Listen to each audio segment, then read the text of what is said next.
There is a certain kind of person that history produces only rarely, the kind who arrives at exactly the right moment, in exactly the right place, with exactly the right combination of intelligence, patience, and ruthlessness to take a world that is falling apart and rebuild it entirely according to their own vision.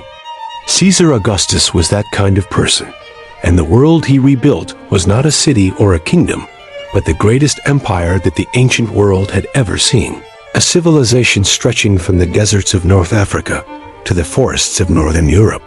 from the Atlantic coast of Spain to the sun-scorched borderlands of the Middle East, governed from a single city on the banks of the Tiber River, administered by a single system of law, and held together by the will and the genius of a man who had started life as an obscure boy from a respectable but unremarkable Roman family, and who ended it as the most powerful human being on the face of the earth.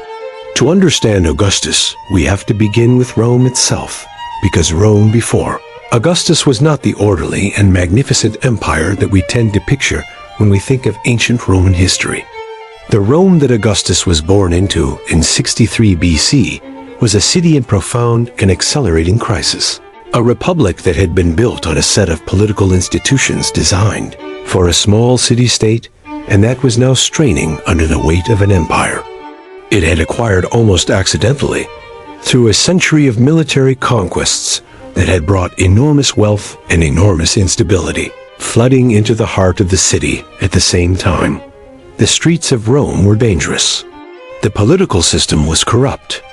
The generals of the Roman legions had grown so powerful that they had begun treating the armies under their command as personal instruments of political ambition rather than as servants of the Republic.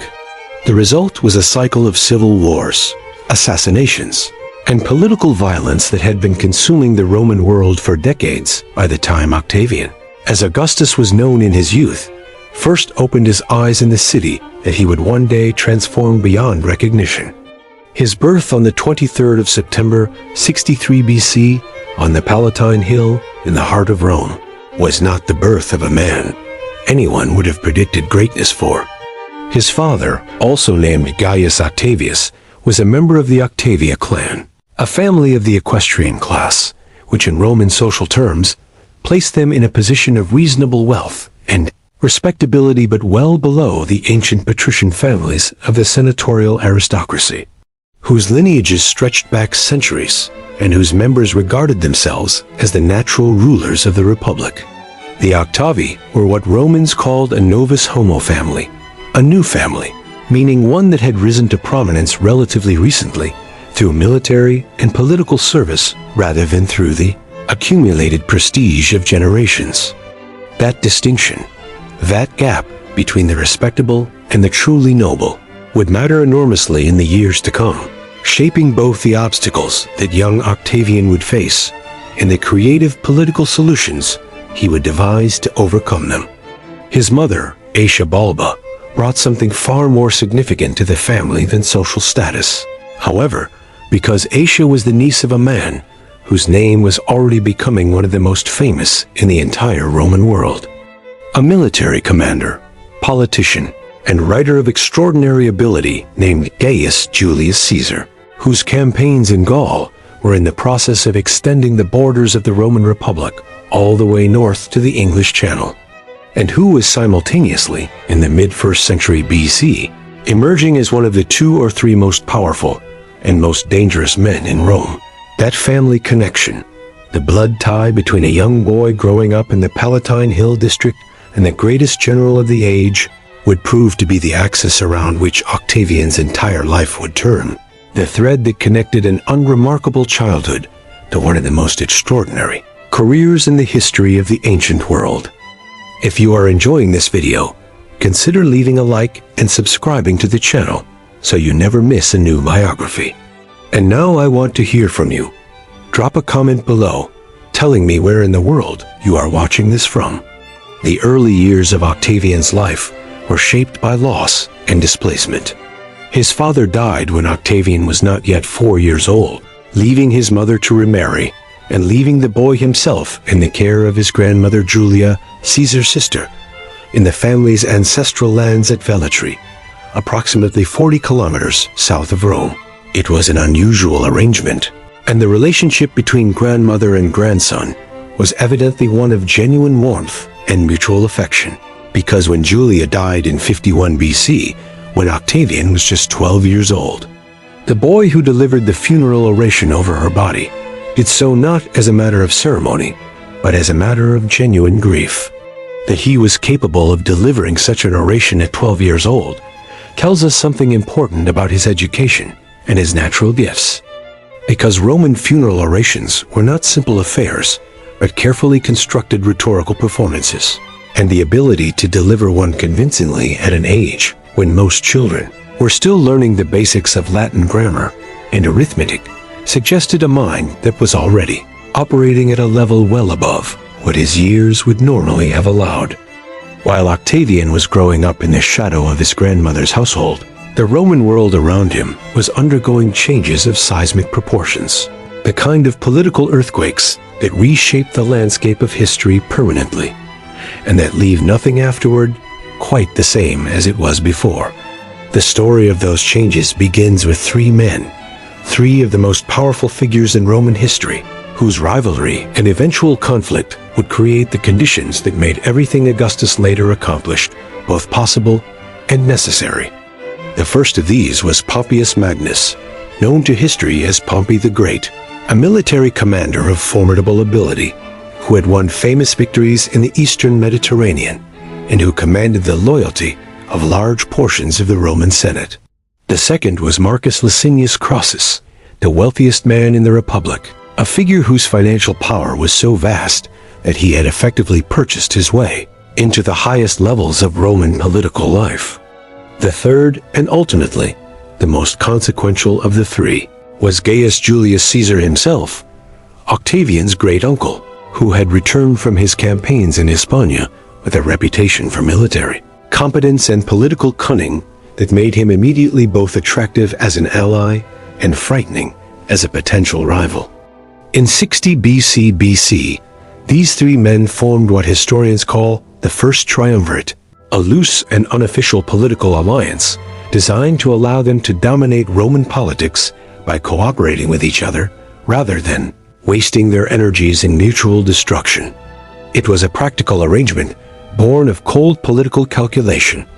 and for a time it worked well enough, keeping the three most powerful men in the Republic aligned, while their combined influence kept the Senate from moving against any of them individually. But the alliance was inherently unstable, built not on trust or shared values, but on mutual self-interest. And the moment that self-interest began to diverge, the moment that the ambitions of one began to threaten the position of the others, the whole construction would collapse, and Rome would once again descend into the civil conflict that had been its recurring nightmare for the better part of a century. The collapse came gradually, and then all at once, as collapses of this kind always do.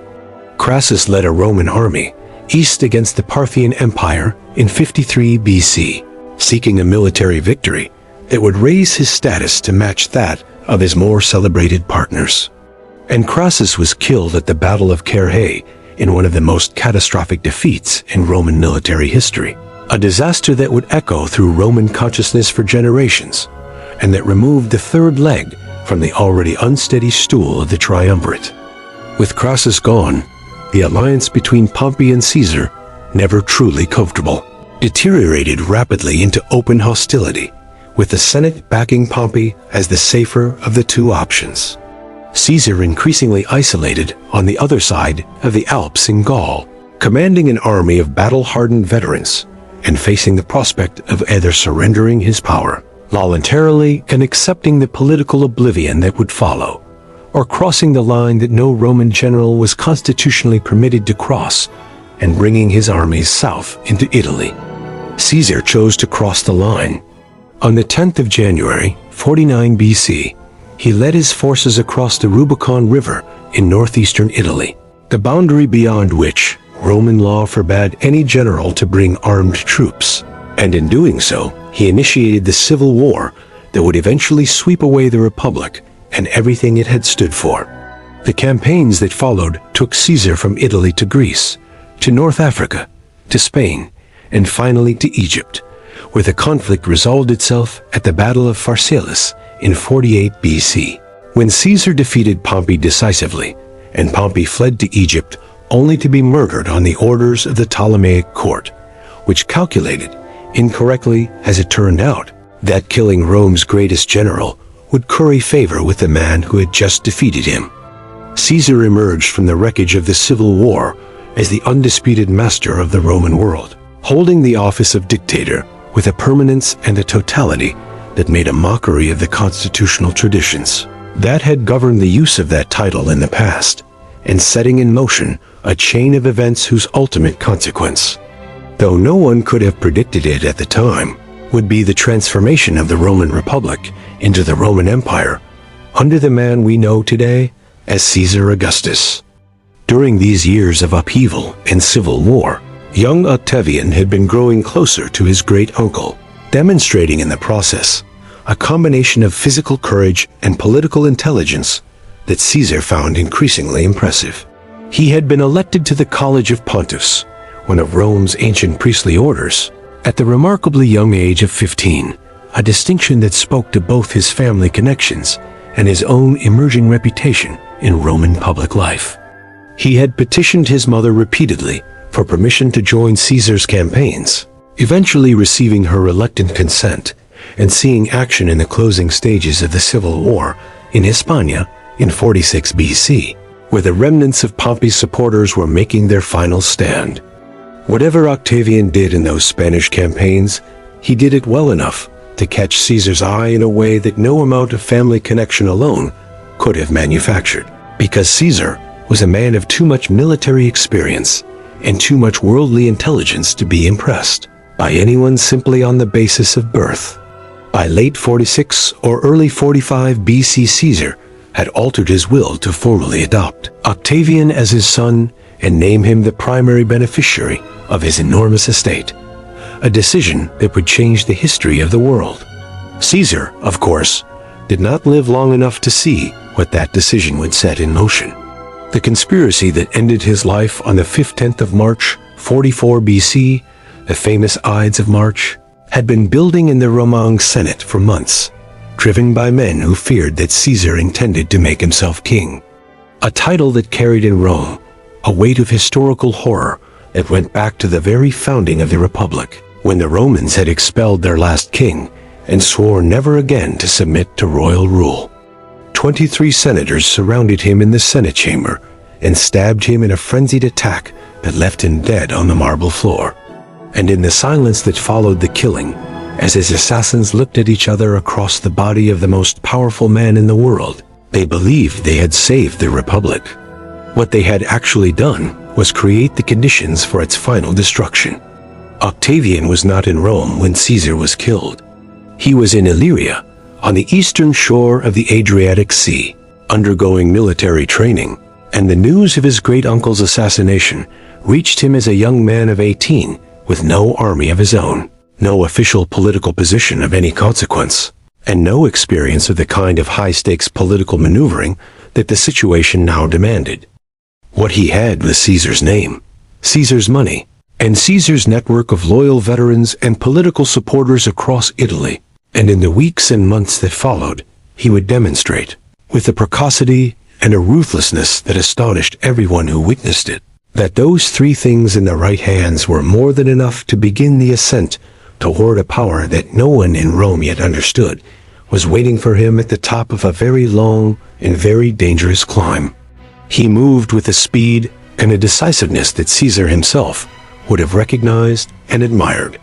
He traveled to Rome, claimed his inheritance, adopted his great-uncle's name, and immediately began the work of building the political and military base that he would need to compete with the other powerful figures now, jockeying for position in the vacuum Caesar's death had created. He bribed 2 of Mark Antony's legions to switch their allegiance. He recruited thousands of Caesar's former soldiers from across Italy by offering them the kind of generous financial rewards that only a man with access to Caesar's enormous war chest could afford to make. He had himself elected to the Senate at an age when most Roman men were still far from being considered ready for such responsibilities. And then, in a move that shocked even his most experienced political opponents, he marched on Rome at the head of several legions and demanded to be made consul, the highest office in the Republic. He was 19 years old, and he got what he demanded, because by that point, no one in Rome had the military force available to stop him, and everyone who might have tried had either already been outmaneuvered or had decided that backing this extraordinary young man was a safer bet than opposing him. When Octavian marched into Rome at the age of 19 and demanded the consulship, the most senior political office in the entire Roman Republic, he was doing something that had no real precedent in the long history of that institution. The consulship had always been the preserve of experienced men who had worked their way up through the carefully structured ladder of Roman political offices, serving as quaestors and aediles and praetors, before finally earning the right to stand for the highest position in the state, a process that under normal circumstances took decades of patient service and accumulated reputation. Octavian had bypassed all of it, and he had done so not through charm or persuasion, but through the blunt and unapologetic instrument of military force. And in that single act, he announced to the Roman world something that his enemies would spend years refusing to fully accept, which was that the old rules no longer applied, that the Republic's constitutional traditions had already been fatally undermined by a generation of civil wars and power struggles, and that the man who understood this most clearly and was most willing to act on that understanding would be the one who ultimately inherited the wreckage.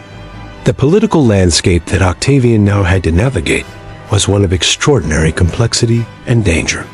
Rome, in the aftermath of Caesar's assassination, was a city divided between multiple competing factions, each with its own military resources, its own political networks, and its own vision of what the Republic should look like after the chaos of the previous decades. Mark Antony, Caesar's most senior surviving commander, was the most immediately powerful of Octavian's rivals, a man of genuine military ability and considerable personal magnetism who had already moved quickly in the weeks after the assassination to consolidate his own position, and who viewed the teenage Octavian with a mixture of contempt and wary calculation. The senators who had killed Caesar, most prominently Marcus Brutus and Gaius Cassius, had fled Rome after Mark Antony's inflammatory funeral oration had turned the mob against them, and were now in the eastern Mediterranean, assembling armies to fight for the restoration of the republican system they believed they had been defending when they plunged their knives into Caesar's body. The situation resolved itself, at least temporarily, through another of the political arrangements that Rome seemed to produce with remarkable regularity in this period of its history. On the 27th of November, 43 BC, the Roman Senate passed a law formally dividing power within the Republic between Octavian, Mark Antony, and a third figure named Marcus Aemilius Lepidus, another of Caesar's former commanders, in what has come to be known as the Second Triumvirate. This new arrangement differed from the informal alliance that Caesar, Pompey, and Crassus had formed in 60 BC in one crucial respect, which was that it had the formal backing of the Senate and was therefore technically a constitutional arrangement, rather than merely a private deal between powerful men, though in practical terms the distinction mattered very little, since in both cases the real basis of the arrangement was military power rather than legal legitimacy. The Republic was divided into 3 zones of influence, with Octavian receiving control over the North African provinces of what are now Tunisia and Libya, along with the islands of Sardinia and Corsica, while Lepidus took Hispania and southern Gaul,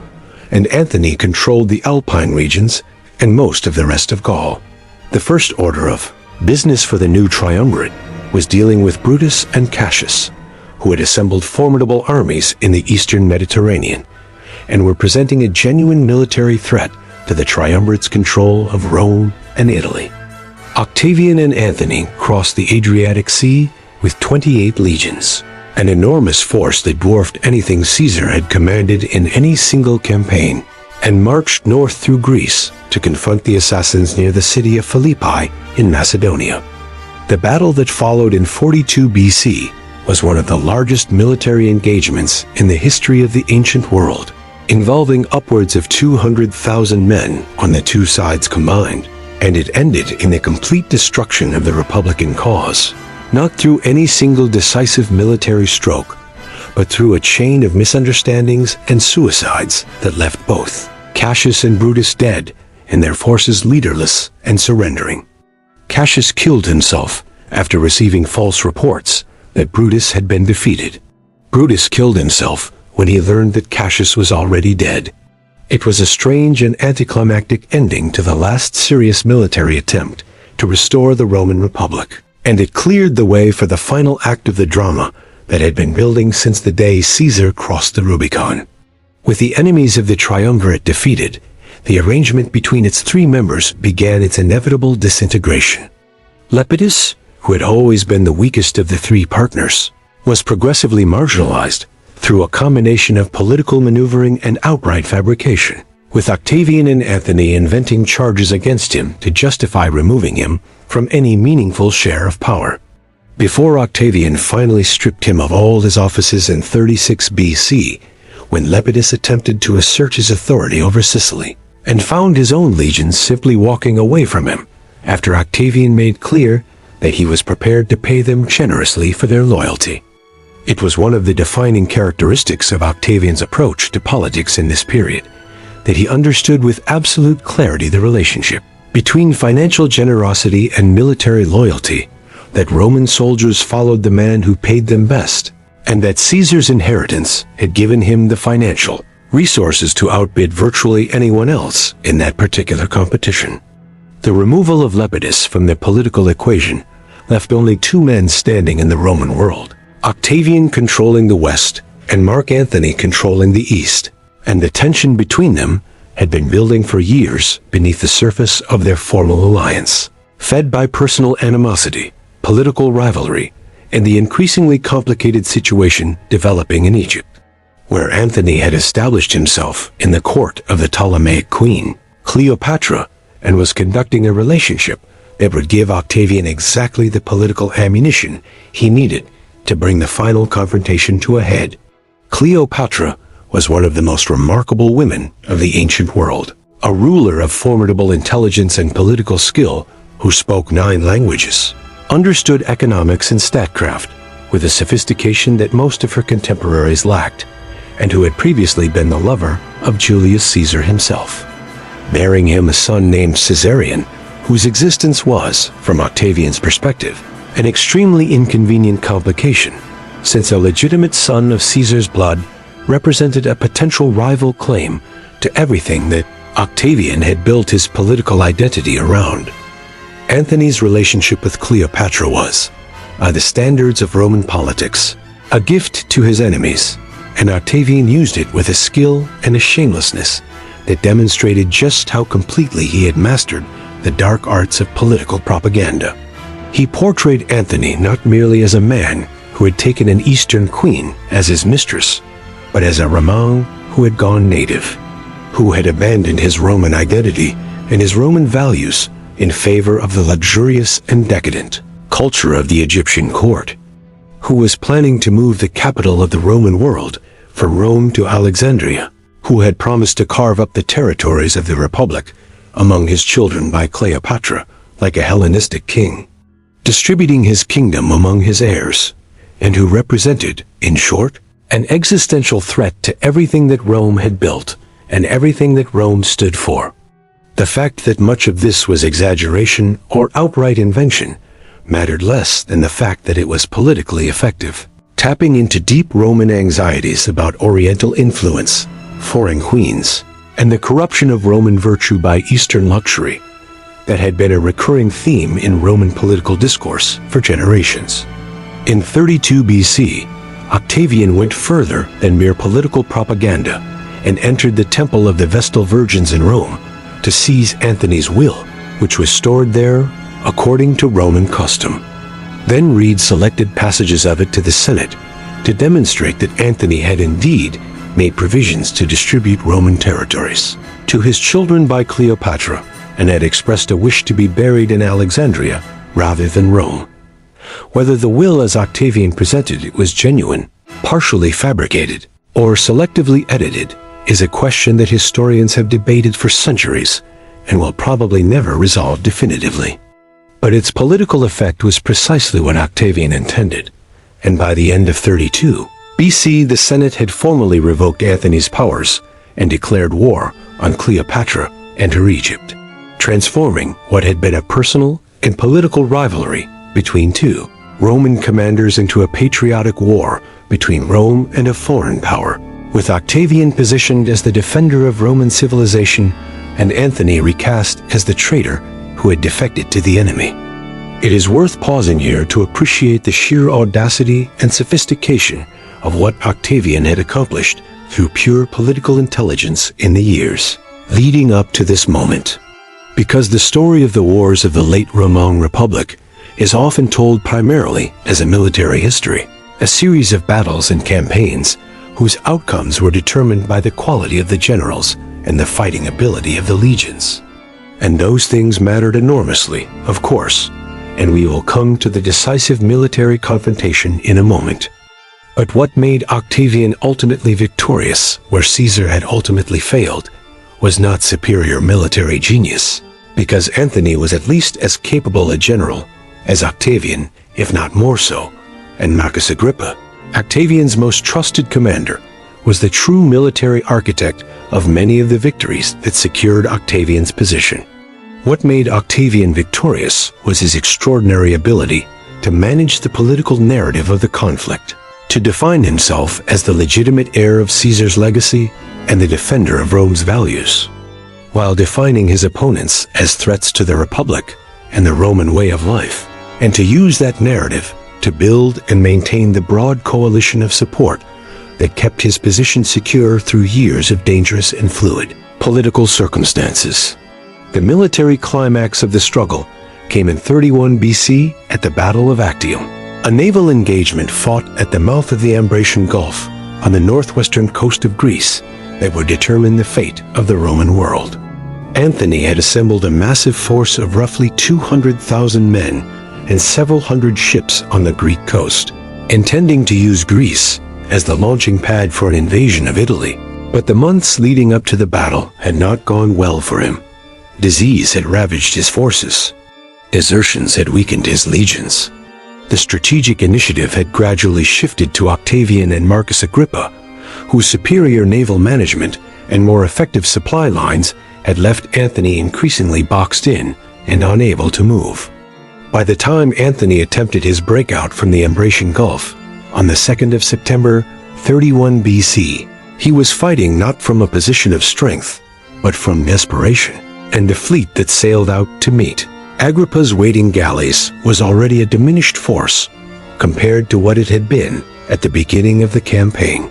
The battle itself was a complex and chaotic affair that lasted most of a long summer day, with Antony's larger but less maneuverable ships struggling against Agrippa's smaller and faster galleys in the narrow waters off the Greek coast. A natural phenomenon known as dead water, in which ships become trapped in highly saline layers near the surface and can only move at a fraction of their normal speed, may have played a decisive role in immobilizing portions of Antony's fleet at critical moments, and fires spread rapidly among his vessels as Agrippa's ships closed in to attack range. As the afternoon wore on and the smoke of burning galleys darkened the Greek sky, the outcome became increasingly clear, and when Cleopatra's squadron broke through the engagement and headed south toward Egypt, Antony made the decision to follow her,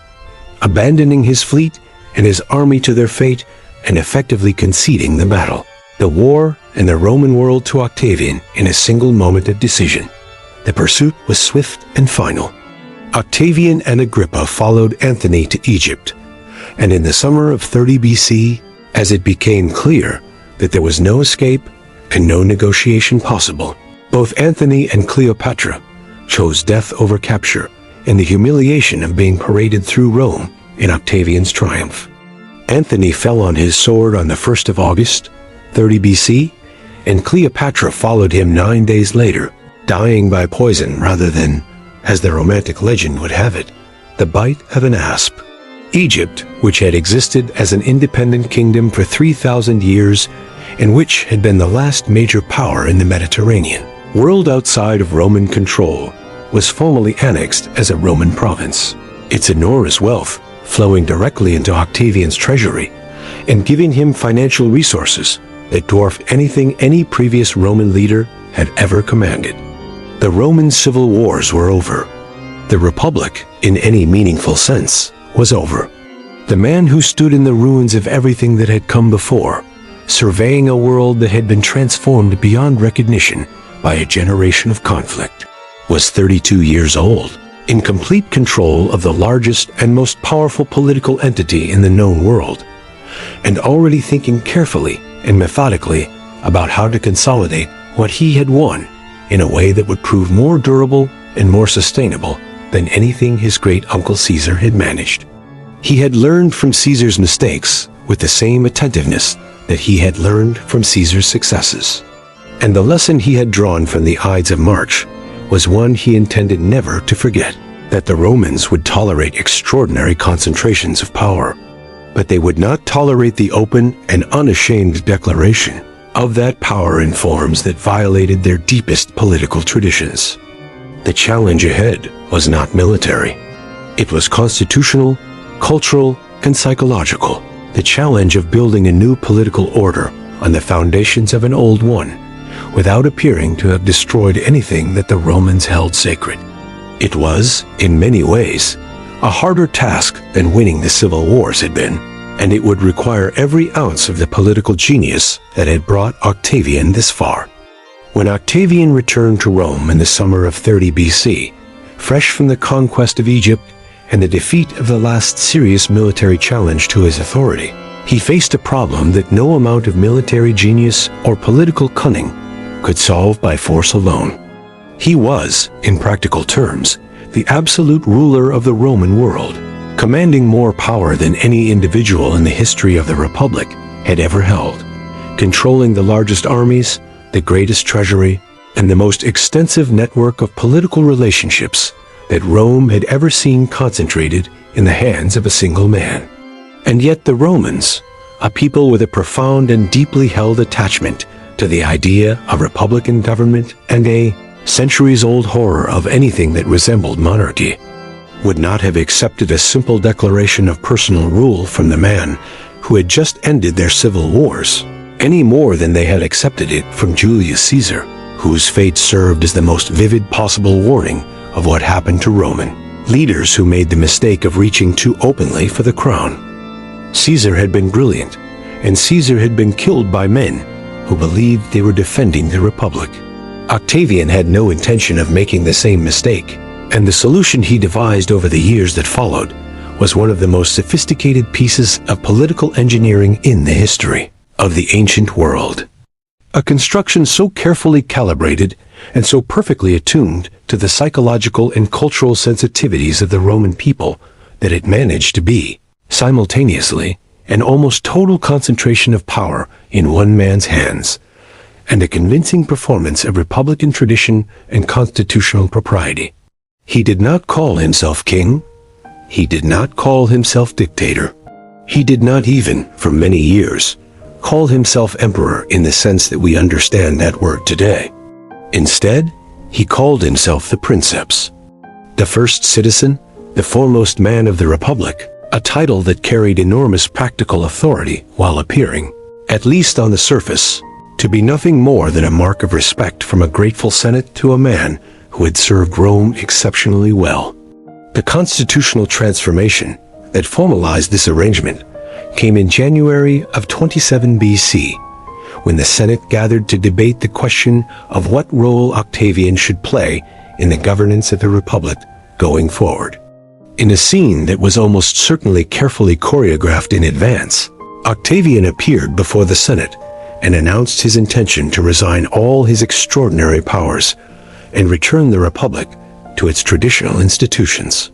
offering to step back from the position of dominance he had occupied since the end of the civil wars and allow the Senate and the traditional magistracies to resume their normal functions. The Senate, which contained enough men of political experience to understand perfectly well what was happening and what was expected of them in response, declined the offer with gratitude, and instead voted to grant Octavian a series of titles and powers that formalized his position as the supreme authority in Rome, while cloaking it in the language of Republican tradition. He was given the title of Augustus, meaning the illustrious or the revered one, a word with religious and sacred connotations that placed him above ordinary men without quite making him a god. He was confirmed as princeps, the first citizen. He was granted authority over the most militarily significant provinces of the empire, ensuring that the bulk of the Roman legions remained under his direct control. And he was allowed to style himself as imperator, a title meaning commander that would eventually give us the word emperor, though in Augustus's own understanding of it, the title was a military honorific rather than a declaration of monarchical rule. This moment, January of 27 BC, is generally regarded by historians of ancient Rome as the point at which the Roman Republic formally ended and the Roman Empire began, the hinge on which the entire history of the ancient world turned. And yet, to anyone watching the Senate proceedings that day, it would have looked less like a revolution than like a routine administrative arrangement. A grateful republic honoring a distinguished servant with some additional powers and some honorific titles. That was precisely the point. Augustus had ended the republic in a way that looked, to everyone who needed to believe it, like the republic's own free and voluntary decision. And in doing so, he had solved the central political problem of his age with an elegance and a subtlety that his great-uncle Caesar had never managed to achieve. With his political position secure, Augustus turned his enormous energy and administrative intelligence to the task of rebuilding a Roman world that had been devastated by generations of civil war. The scale of the destruction that those wars had caused is difficult to fully appreciate from a distance of 2,000 years, but the numbers give some sense of it. Hundreds of thousands of men had been killed in the various conflicts of the previous century. Agricultural land across Italy and the Mediterranean provinces had been neglected or destroyed. The city of Rome itself, which by the 1st century BC had grown into a metropolis of somewhere between 500,000 and 1 million people, was a place of extraordinary overcrowding. Chronic poverty, regular fires, rampant crime, and a public infrastructure that had never been properly designed to handle a population of anything like that size. Augustus looked at this city, this magnificent and broken city that was the capital of the greatest empire in the ancient world, and declared that he had found Rome a city of brick and intended to leave it a city of marble, and then proceeded to spend the next 4 decades making that declaration good. If you are enjoying this video, consider leaving a like and subscribing to the channel so you never miss a new biography. And now I want to hear from you. Drop a comment below telling me where in the world you are watching this from. The building program that Augustus initiated in Rome was one of the most ambitious urban transformation projects in the history of the ancient world, and its physical legacy was so durable that much of it is still visible in Rome today, 2,000 years after the man who ordered it built drew his last breath. He constructed the Forum of Augustus, a vast public space at the heart of the city, dominated by the Temple of Mars altar, the god of war, which Augustus had vowed to build before the Battle of Philippi, if the gods granted him victory over Caesar's assassins.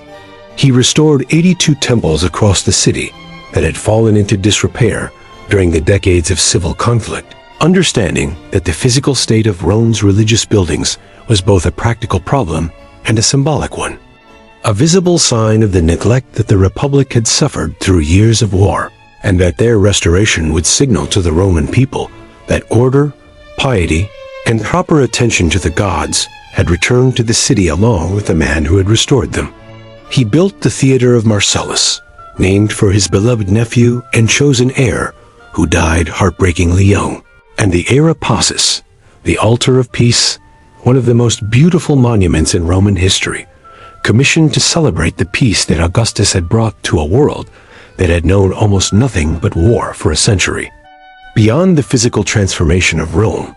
Augustus undertook a sweeping reorganization of how the city actually functioned on a daily basis, addressing the chronic practical problems that had made life in the capital dangerous and unpredictable for the vast majority of its inhabitants. He created Rome's first professional police force, the Vigiles, a body of men responsible for both law enforcement and fire prevention in a city where violent crime and accidental fires had been constant and deadly features of daily life for generations. He expanded his personal bodyguard, the Praetorian Guard, into a larger and more formally organized military unit responsible for the security of the capital and the Italian peninsula, creating in the process an institution that would play a significant and sometimes destabilizing role in Roman politics for centuries after his own death.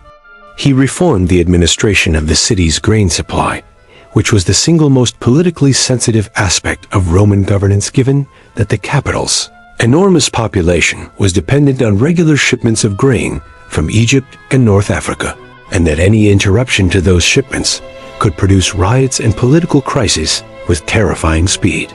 The administrative reforms that Augustus extended beyond Rome itself to the wider empire were equally far-reaching and equally consequential for the long-term stability of the Roman world.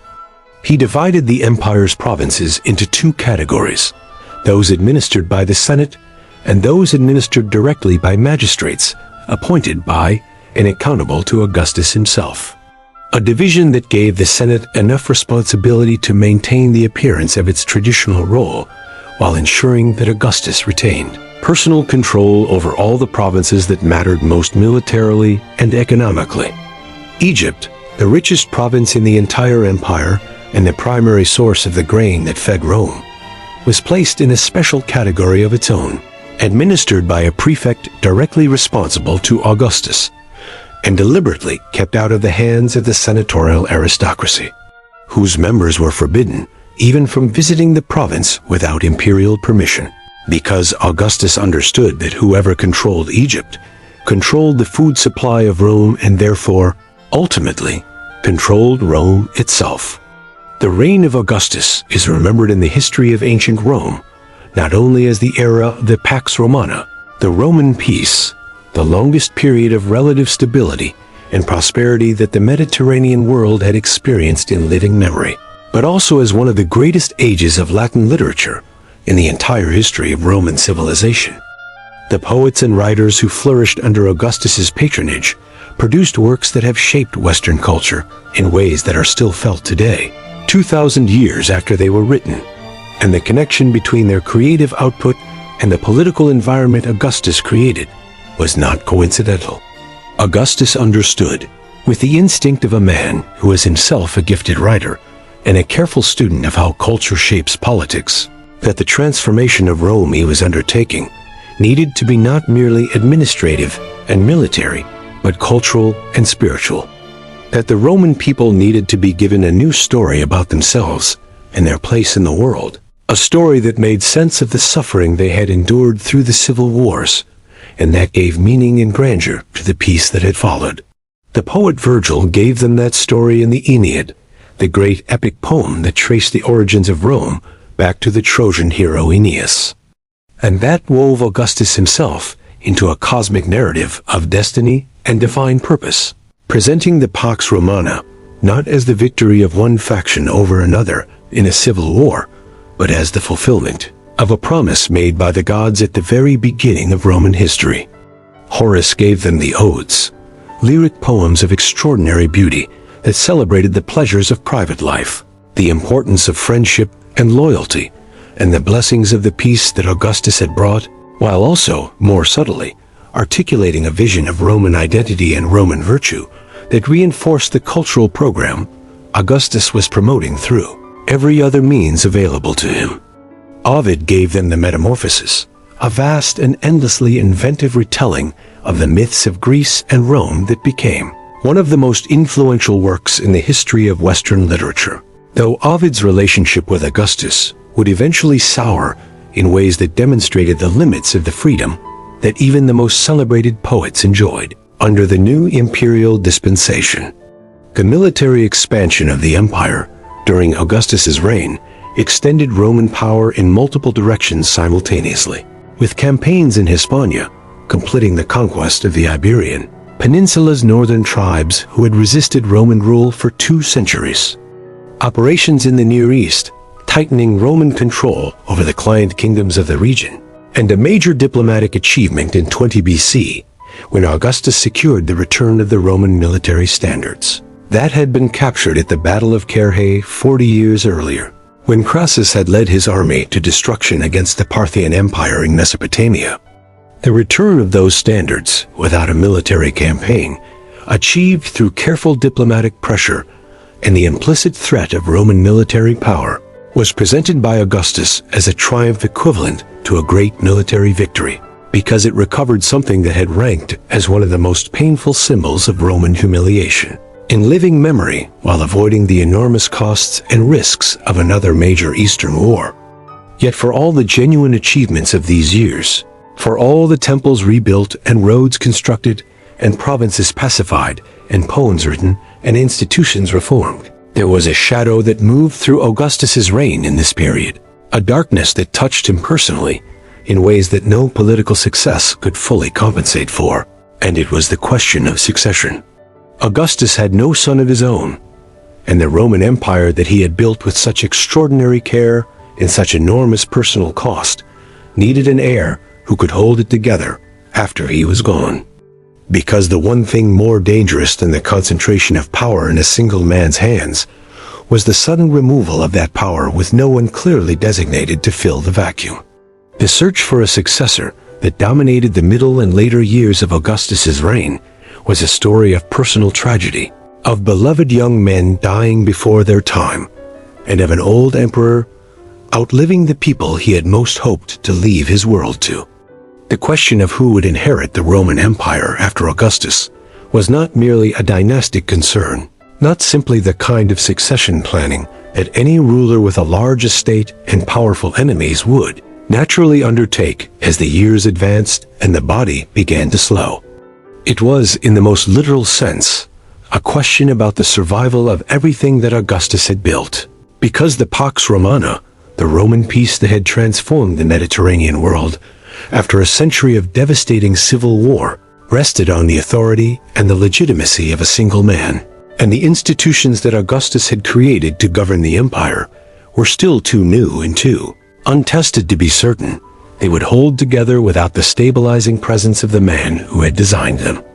A bad succession, an unclear succession, or no succession at all, could unravel in months what had taken decades to construct. And Augustus knew this with the cold clarity of a man who had spent his entire adult life studying the relationship between political power and institutional fragility. His first instinct was to look within his own family, which was entirely natural. But the family he had to work with was complicated in ways that created as many problems as it solved. He had no legitimate sons of his own, a fact that represented one of the defining personal frustrations of his long reign, and the daughters and nieces and adopted relatives through whom the succession would have to pass introduced a level of political complexity that no amount of careful planning could entirely resolve.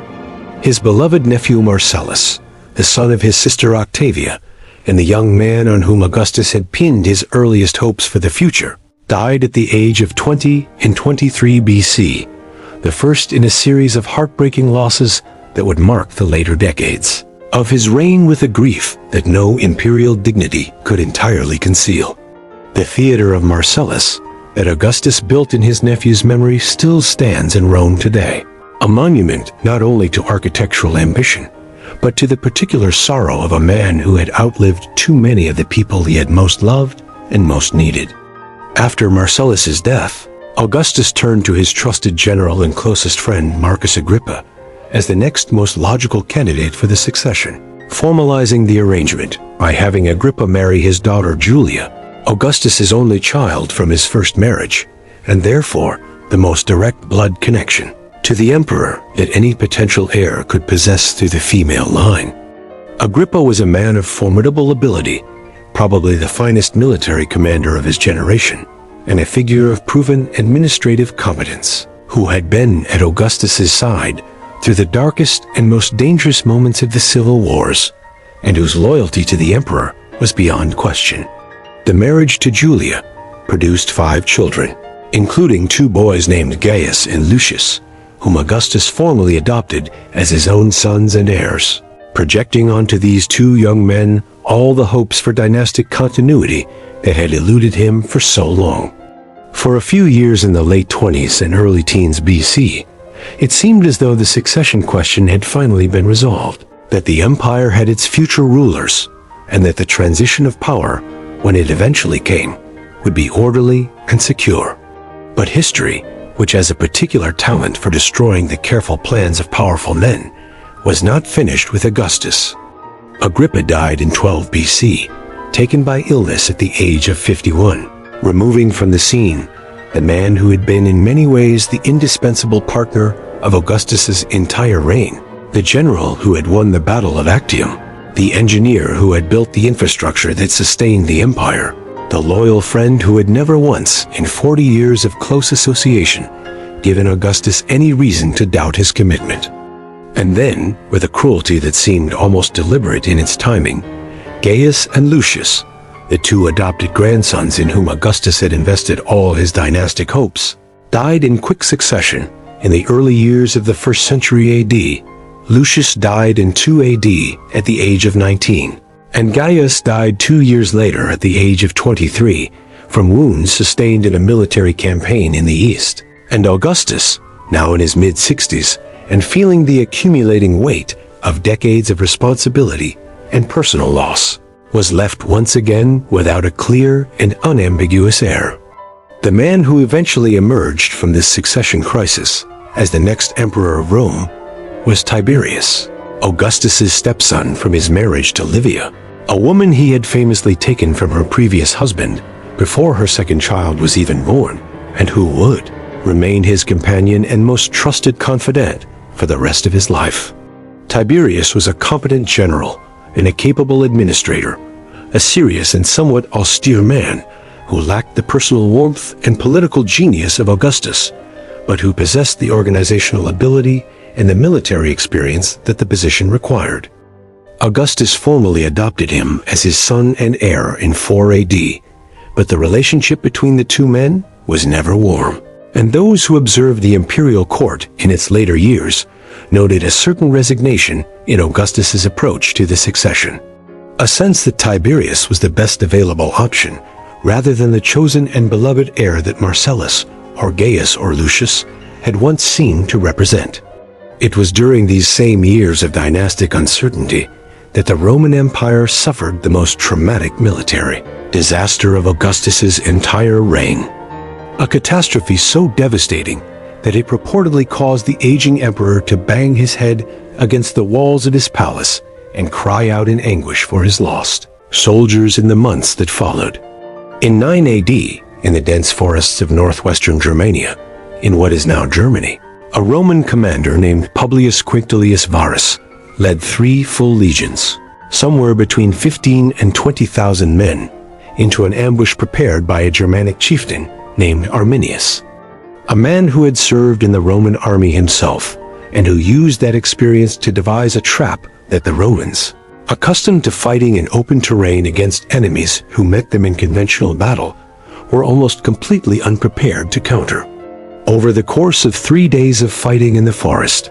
all 3 legions were annihilated, their eagles captured, their commander dead by his own hand, and their remains scattered across miles of German woodland in one of the most complete and most humiliating military defeats in the entire history of Rome. The Battle of the Teutoburg Forest, as this disaster has come to be known in the history of ancient Rome, had consequences that shaped the geography of Europe for 2,000 years.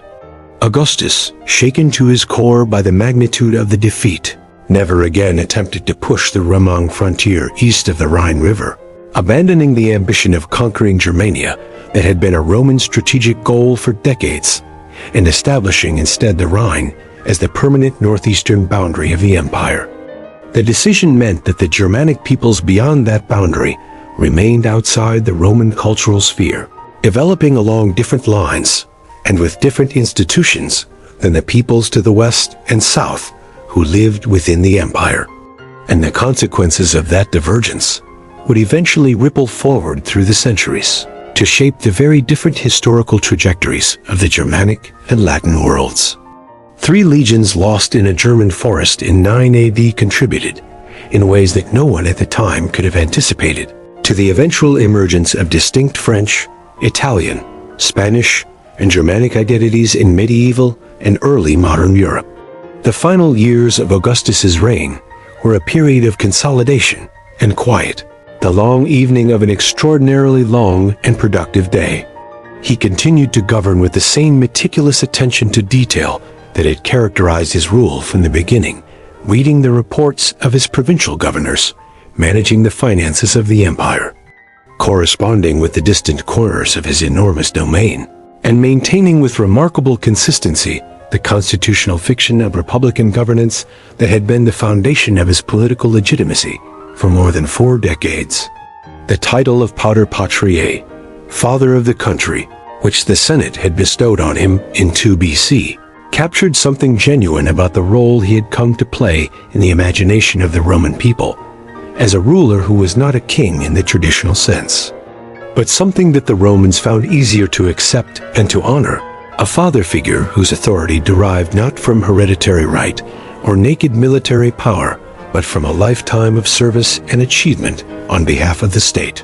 He remained physically active and mentally sharp well into his late 70s, an age that was remarkable for any Roman of the period, and that spoke to a constitution that had proved more resilient than his frequently fragile health in earlier years had suggested it would be. He spent his final months at his villa on the island of Capri and in his beloved retreat at Nola in Campania, the southern Italian region that he had always found more congenial than the formal grandeur of Rome. And it was at Nola, on the 19th of August, 14 AD, that Caesar Augustus died at the age of 76. Having reigned as the first emperor of Rome for 41 years, having transformed a broken republic into a functioning empire, and having given the Mediterranean world the longest continuous period of relative peace and stability it had known in living memory. The accounts of his final hours describe a man who faced death with the same combination of wry intelligence and careful attention to effect that had characterized everything he had done in life. He asked those gathered at his bedside whether he had played the comedy of life well, using the Latin theatrical term for a performance that had been successful, and when they affirmed that he had, he asked them to applaud, as audiences did at the end of a Roman theatrical performance when they were satisfied with what they had seen. It was a gesture perfectly in keeping with the man, self-aware and ironic, and deeply conscious of the performative dimension of power, the acknowledgement of a ruler who had spent his entire adult life playing a role with extraordinary skill and who understood, at the very end, that the performance had been the point all along. The empire he left behind when he closed his eyes for the last time at Nola was a civilization of staggering scale and complexity, stretching from the Atlantic coast of Portugal in the west to the Euphrates River in the east. From the deserts of North Africa in the south to the Rhine and Danube rivers in the north, governing somewhere between 50 and 80 million people across dozens of provinces, linked by 50,000 miles of roads that were the finest transportation infrastructure the world had ever seen. Administered by a legal system of remarkable sophistication, and defended by a professional army of perhaps 300,000 men whose discipline and training made them the most effective military force on the planet. This was the world that Augustus had built, not by himself, and not without enormous help from talented lieutenants like Agrippa and loyal supporters like Maecenas, but through the overarching vision and the relentless political intelligence that had been his, defining gifts from the moment he arrived in Rome as a grieving 18-year-old to claim his inheritance. The legacy of Augustus in the history of the ancient world is one that historians of Rome have debated with genuine passion for centuries, and the debate has never been fully resolved because the man himself was too complex and the achievement too enormous to be captured in a simple verdict. He was undeniably one of the greatest administrators in the history of the ancient world. A ruler whose reforms shaped the governance of the Mediterranean for centuries, and whose Pax Romana gave millions of ordinary people lives of stability and relative prosperity that they could not have imagined during the years of civil war that preceded his rise. He was a patron of culture whose support for Virgil, Horace, Ovid, and the other poets of his age produced some of the finest literature in the entire Western tradition, works that have been read, translated, imitated, and argued over for 2 millennia, and that show no signs of exhausting their power to move and challenge their readers. He was also a man who had reached his position through ruthlessness, manipulation, and violence on a considerable scale, who had ordered the deaths of political rivals without hesitation, who had used propaganda and constitutional fiction to disguise a concentration of personal power that was, in substance if not in form, as absolute as anything the Romans had ever experienced, and who had ended the Roman Republic, that extraordinary experiment in collective self-governance that had produced some of the greatest political and legal thinking in the history of human civilization, replacing it with a system that was more stable and more efficient, but that concentrated ultimate authority in the hands of a single man and his chosen successors, in ways that would eventually produce emperors, whose abuses of that authority made the worst excesses of the Republic look mild by comparison. But perhaps the most honest thing that can be said about Caesar Augustus, the man born as Gaius Octavius on the Palatine Hill in 63 BC, who became the first emperor of Rome, is that he looked at a world that was destroying itself and found a way to stop the destruction, that he took the raw material of a civilization in crisis and shaped it into something that endured, and that the world he built, for all its imperfections and all its contradictions, gave the Western tradition much of the foundation on which everything that came afterward was built: the legal concepts, the administrative structures, the literary models, the architectural vocabulary, and the very idea of a universal civilization governed by shared law and common institutions that would inspire and challenge every subsequent attempt to build something lasting on the ruins of what came before.